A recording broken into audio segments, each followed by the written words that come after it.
Now अब हम यहाँ पे डिस्कस करते हैं एम आर पूरी में जो एग्जांपल नंबर फर्स्ट है वो यहाँ पे डिस्कस करते हैं। It is based on shifting of origin.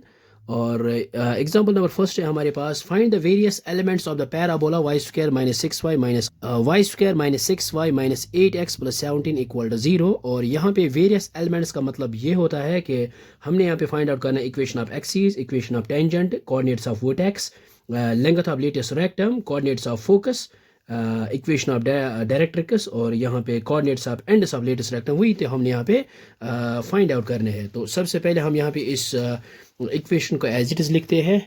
सो ये हमने इस इक्वेशन को हमने यहाँ पे एज इट इज़ लिखा है। और यहाँ पे हम क्या करेंगे, ये जो है y square minus six y which is equal इस माइनस एट एक्स को यहाँ पे ट्रांसपोज करते हैं, यह आएगा प्लस एट एक्स, और प्लस 17 को भी यहाँ पे ट्रांसपोज करेंगे, यह आएगा माइनस 17। सो अब हम यहाँ पे क्या करेंगे, हम यहाँ पे कंप्लीट द स्क्वायर यूज करेंगे। तो अब हम यहाँ पे क्या करेंगे, इस इक्वेशन को हम यहाँ पे स्टैंडर्ड फॉर्म में कन्वर्ट करते हैं। तो इसके लिए हम यहाँ पे यूज करेंगे बाय कंप्लीटिंग द स्क्वायर। तो स्टैंडर्ड फॉर्म में हमारे पास y minus b whole square which is equal to 4c times x minus a. और यहाँ पे हम क्या करेंगे, ये है वाई स्क्वायर और माइनस यहाँ पे 6y, और हम यहाँ पे एडिंग करेंगे 1/2 इंटू कोफिशिएंट ऑफ y का होल स्क्वायर। इसी को हम यहाँ पे ऐड करेंगे बोथ साइड्स। सो 1/2 आएगा एज इट इज, और कोफिशिएंट ऑफ y जो है वो है हमारे पास 6। तो यहाँ पे 6 लिखेंगे लेकिन का होल स्क्वायर। तो यहाँ पे माइनस लेने की कोई ज़रूरत नहीं क्योंकि यहाँ पे स्क्वायर है, ये प्लस बन जाएगा। सो यहाँ पे आएगा 2 इंटू 3 मीनस हम यहाँ पे 3 स्क्वायर ऐड करेंगे, मीनस 9 यहाँ पे ऐड करेंगे बोथ साइड्स। सो ये हमने यहाँ पे adding 3 square on both sides हमने यहाँ पे किया है। और यहाँ से यहाँ तक जो हमारे पास फार्मूला बनेगी, ये बनेंगे a minus b whole square minus y minus 3 का होल स्क्वायर।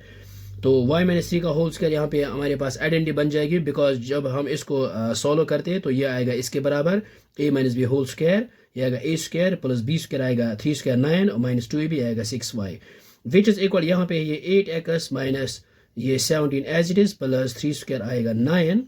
सो यहाँ पे y माइनस 3 का whole square as it is which is equal, यहाँ पे 8x माइनस 17 प्लस 9 ये आएगा माइनस 8।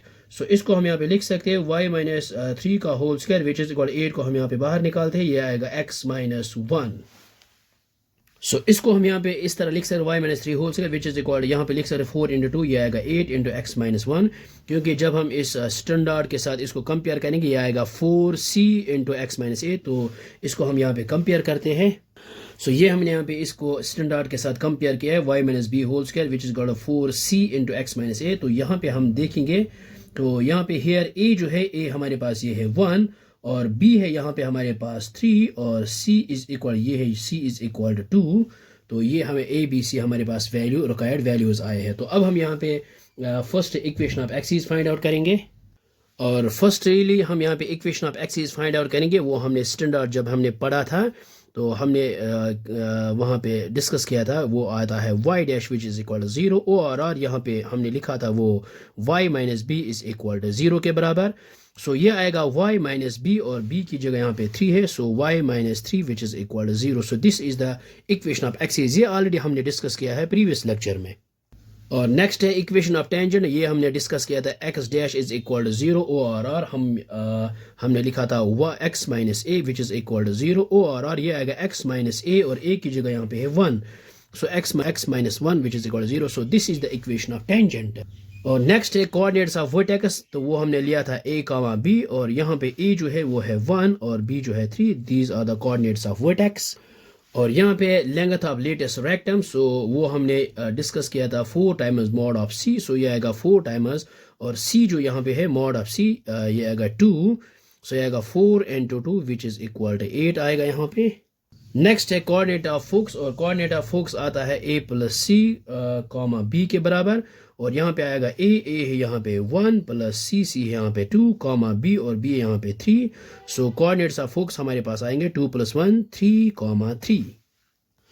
सो नेक्स्ट है इक्वेशन ऑफ डायरेक्ट्रिक्स, तो ये हमने वहाँ पे डिस्कस किया था x dash which is equal to minus c ORR, यहाँ पे ये x dash plus c is equal to 0 और x डैश जो है वो आएगा हमारे पास x माइनस a प्लस आएगा c which is equal to 0।